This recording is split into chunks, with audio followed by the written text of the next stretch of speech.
Hello, welcome back to the channel. Today, we'll be diving into the exciting world of Notion and learning how to use it to manage our social media content in 2025. Now, let's get started. The first thing you'll need to do is create a new workspace in Notion.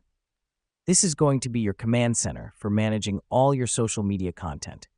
The reason we do this is to organize everything in one place, making it easier to navigate and track our progress. Once you've got your workspace up and running, it's time to create a content calendar. Now, this isn't just any calendar. This is where you'll map out all your posts across various platforms for the month. This helps us because it allows for better planning and ensures consistent content release. Now that we've done that, let's move on to the next step. We're going to create a template for each social media post. This is where you'll outline your content, including captions, hashtags, and image descriptions.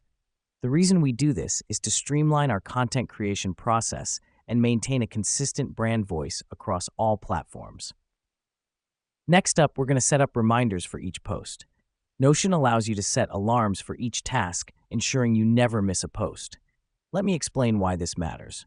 With the fast-paced nature of social media, missing a post can mean losing out on significant engagement opportunities. So, these reminders are crucial for staying on top of your game. Lastly, we're going to use Notion's advanced database features to monitor the performance of our posts. This includes tracking analytics like likes, shares, and comments. Here's what's happening behind the scenes. These insights can help you understand what works and what doesn't, allowing you to tailor your content strategy accordingly. And there you have it, a quick guide on how to use Notion to manage your social media content effectively. With these steps, you'll be able to plan, create, and monitor your content all in one place, increasing your productivity and effectiveness. Thanks for tuning in, and I can't wait to see how you implement these strategies.